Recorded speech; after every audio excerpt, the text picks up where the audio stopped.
નમસ્તે મિત્રો, આપનું સ્વાગત છે યુટ્યુબ ચેનલ ગ્લીમ ઓફ ગોડમાં। આજે આપણે શ્રીમદ ભાગવત સપ્તાહની પારાયણ વિધિ શું છે તે જોઈએ। સનક વગેરે ઋષિઓ બોલ્યા, હે નારદ, હવે અમે આ કથાની સપ્તાહ પારાયણની વિધિ બતાવીએ છીએ। જ્યોતિષ પાસેથી શુભ મુહૂર્ત કઢાવી એનો પ્રારંભ કરવો। આ કથા અષાઢ, શ્રાવણ, ભાદરવો, આસો, કારતક, માગસરમાં કરવી અતિ ઉત્તમ છે।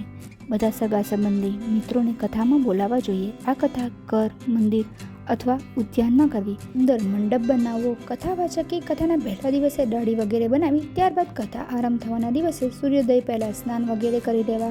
પહેલા ગણેશ પૂજા કરવી, ત્યારબાદ નાના મંડપમાં કૃષ્ણની મૂર્તિની પૂજા કરવી। ઓમ કૃષ્ણાય ગોવિંદાય ગોપીજનાય વલ્લભાય નમઃ કહી કૃષ્ણની પ્રાર્થના કરવી। વિઘ્નોને દૂર કરવા માટે 5 બ્રાહ્મણોએ ઓમ નમો ભગવતે વાસુદેવાયનો જાપ કરતા રહેવો। સૂર્યોદયથી 3:30 પ્રહર સુધી કથા કરવી। બપોરે 2 ઘડી વિશ્રામ કરવો, પરંતુ એ સમયે કીર્તન કરવું। એ સમયે કથા વાંચનારે દૂધમાં બનેલો હળવો આહાર લેવો અથવા 7 દિવસ સુધી દૂધ વગેરે જ લેવા। બ્રહ્મચર્ય પાળવું। ભૂમિ પર શયન કરવું। ક્રોધ, મોહ વગેરેથી દૂર રહેવું। નીચનો સંગ કરવો નહીં। રોગી, પાપી, સંતાનહીન, મુક્તિના ઈચ્છુક બધાએ આ કથા સાંભળવી। આ કથા 7 દિવસની હોય છે।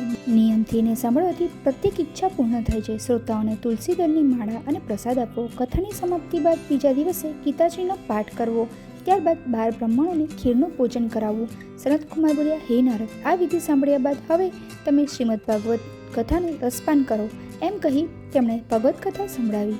બધા શ્રોતાઓએ એને ભક્તિપૂર્વક સાંભળી। ત્યારબાદ નારદજી બોલ્યા, એ કરુણા સિંધુ, આ પરમ પાવન કથા સાંભળી હું ધન્ય બની ગયો। એ જ વખતે ત્યાં સુખદેવજીનું આગમન થયું। બધાએ તેમને પ્રણામ કર્યા। સુખદેવજી બોલ્યા, આ ભાગવત પુરાણ બધા પુરાણોમાં શ્રેષ્ઠ છે। બધા વેદોનો સાર છે। સ્વર્ગના કલ્પવૃક્ષનું પરિપક્વ ફળ છે, જે અમૃત રસથી ભરેલ છે, જેને પીવા માત્રથી ભવબંધનનું ચક્ર મટી જાય છે। તેથી એનું વારંવાર રસપાન કરો। એ જ સમયે ત્યાં ભગવાન શ્રી કૃષ્ણ પોતાના ભક્તો પ્રહલાદ, બલિ, ઉદ્ધવ અને અર્જુન સાથે ત્યાં પ્રગટ થયા।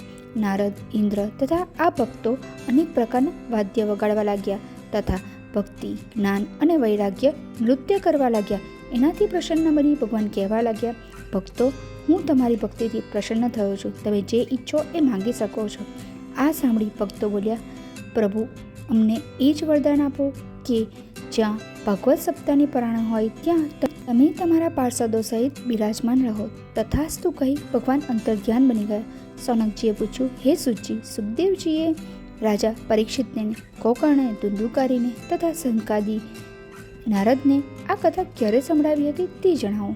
સુતજી બોલ્યા, ભગવાન શ્રી કૃષ્ણના ગોલોક ગયા બાદ જ્યારે કળિયુગને 30 વર્ષ થઈ ગયા હતા ત્યારે ભદ્રપદની શુક્લા નવમીએ પરીક્ષિતને સુખદેવજીએ આ કથા સંભળાવી હતી। કળિયુગના 200 વર્ષ પસાર થયા પછી અષાઢ સુધી નવમીએ ગોકર્ણજીએ આ કથા સંભળાવી। ત્યાર પછી 30 વર્ષ બાદ કાર્તિક સુદ નવમીએ સંકાદી મુનિઓએ આ કથા પ્રારંભ કરી હતી। આ ભયંકર કળિયુગમાં ભાગવત કથા સંભળાવાથી ભવસાગરથી મુક્તિ મળે છે, વિષ્ણુલોકને પ્રાપ્તિ થાય છે।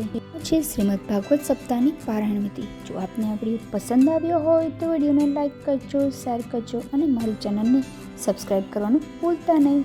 જય શ્રી કૃષ્ણ।